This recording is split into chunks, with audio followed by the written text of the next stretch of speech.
বাবিল, মিঠির ব্যাপারটা নিয়ে আমরা একটুখানি ব্যস্ত হয়ে গেছি, তাই তোমাকে জিজ্ঞেস করা হয়নি মিঠিলের সঙ্গে তোমার কি হয়েছে। থাক না বৌদি ভাই, এখন এসব কথা থাক, আমাদের ভেতরে যেতে হবে। হ্যাঁ, অয়ন আসুক। মিঠিল, তুমি বাবিলের সঙ্গে একটু আলাদা কথা বলেছো? হ্যাঁ নতুন কাকু, কথা বলেছি। না না বুড়ি, এই ঝামেলাটা মিটে গেলে তাড়াতাড়ি বিয়ের ডেটটা ফাইনাল কর। হ্যাঁ, অনেকদিন কোনো আনন্দ অনুষ্ঠান হয় না তোমাদের বাড়িতে, এবার একটা ভালো করে আনন্দ অনুষ্ঠান হোক। হ্যাঁ, আর এই ব্যাপারটা মিটে গেলে মিঠি দিদি ভাইয়ের কথাটা নিয়েও তো ভাবতে হবে।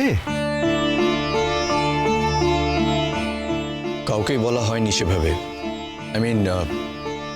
যেভাবে বলা উচিত আমি ঠিক সেভাবে বলতে পারি কি না আমি তাও জানি না। আর মিঠির দিক থেকেও কোনো কনফার্মেশন পাইনি, তাই বলতে পারছিলাম না। তবে এখন মনে হয় মিঠি কনফার্ম করেছে আমাকে, আর তাই বলছি। এখন এই মুহূর্তে সবার সামনে দাঁড়িয়ে আমি এই কথাটা বলছি। আপনারা আপনাদের মেয়েকে দেবেন আমায়? I will take care of her. আমি ওকে খুব ভালো রাখবো, যত্নে রাখবো।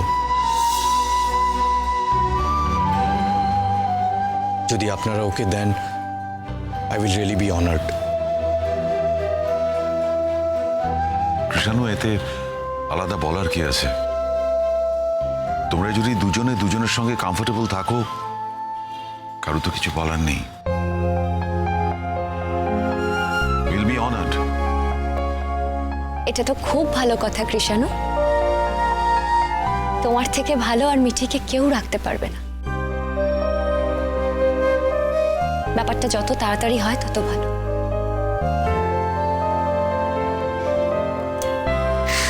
আর ছোট দাদু, তুমি যে আগে ব্যাপারটা বললে না,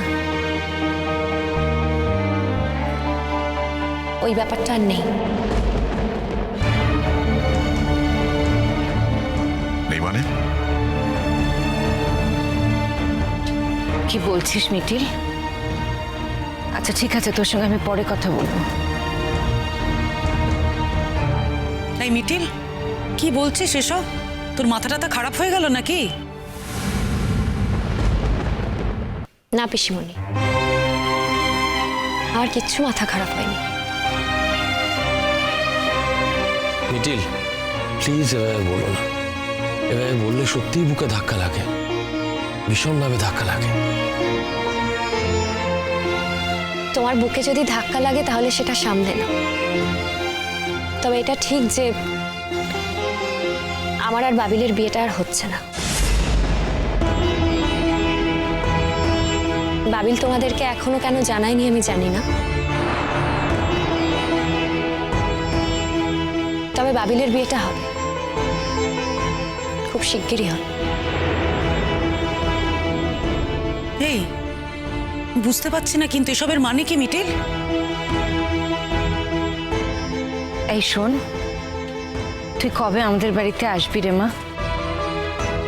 আসবো কাকিমা, তোমার কাছে শুধু একবার নয়, আমি বহুবার যাব। তুমি আমার জীবনের আইডল, তোমাকে আমি মনে মনে কতটা রেসপেক্ট করি সেটা তুমি নিশ্চয়ই বুঝতে পারো। না, সেই জন্য নয়, আমাদের তোমার সঙ্গে বুঝতে হবে, তোমাদের সঙ্গে বুঝতে হবে। আর বসার কিছু নেই নতুন কাকু, আর তুমিও তো ইন্ডিভিজুয়াল ইন্ডিপেন্ডেন্সে বিশ্বাস করো, তাই না? সেই জায়গা থেকেই আমি সিদ্ধান্ত নিয়েছি, আমরা সিদ্ধান্ত নিয়েছি এই বিয়েটা আমরা আর করছি না।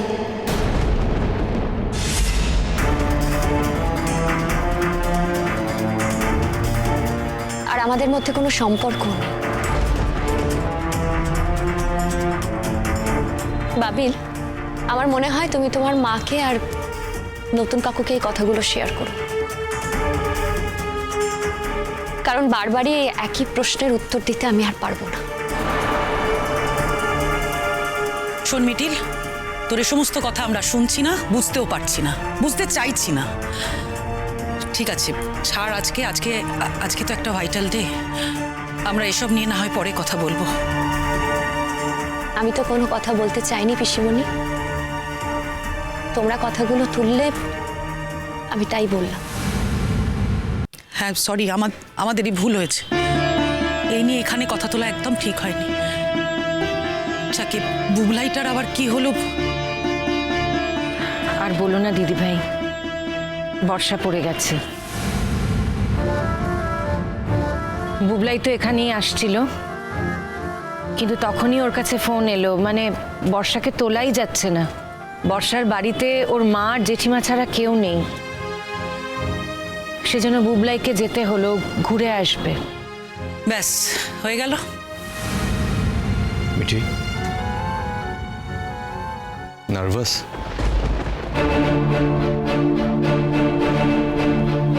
এই তোমাকে তো আমি দেখতে চাই না, এই মিঠিকে আমি দেখতে চাই না। তোমাকে আমি কি বলেছিলাম তোমার মনে আছে?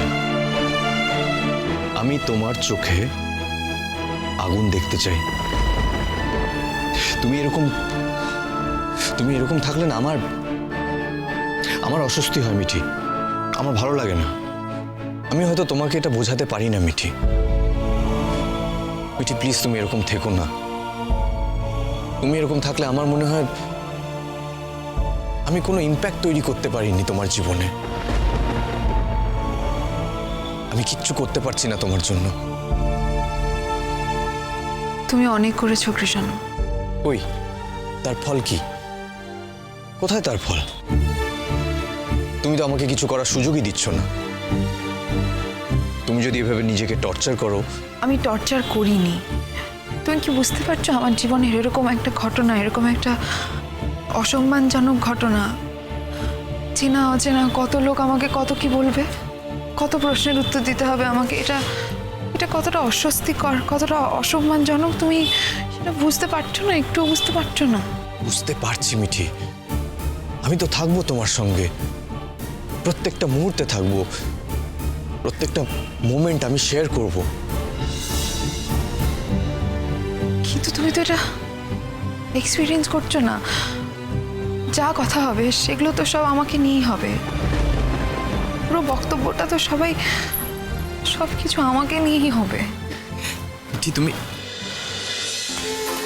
কি, তোমার হাত ঠান্ডা কেন?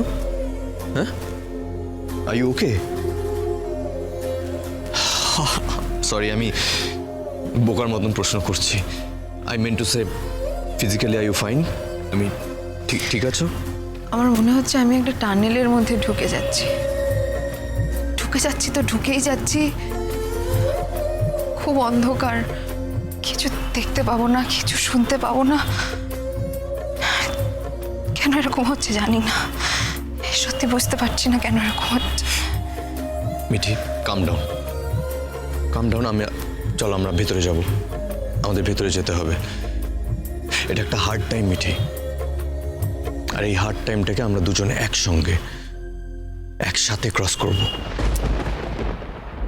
কি গো, দেরি করছো কেন? এসো, আমরা তো দাঁড়িয়ে আছি। যাচ্ছি, কাগজপত্র গোছাচ্ছি, রাখো এখন, যাচ্ছি। ও ঠিক আছে। ও নতুন দা, ও এক্ষুনি আসছে না, মানে আসতে পারছে না, পেপার কি সব রেডি করছে, বুঝলে? ওদের দিকের উকিল কিন্তু খুব স্ট্রং, আর ওই ছেলেগুলোর মধ্যে নাকি আবার কেউ খুব ইনফ্লুয়েন্সিয়াল বাড়ির ছেলে, মানে যেটুকু শুনলাম। যাকে এখন আমাদের এখানে কথা বলে কোনো লাভ নেই, চলো, যেতে বলছে, আমাদের ভেতরে ঢুকতে বলছে, চলো যাই।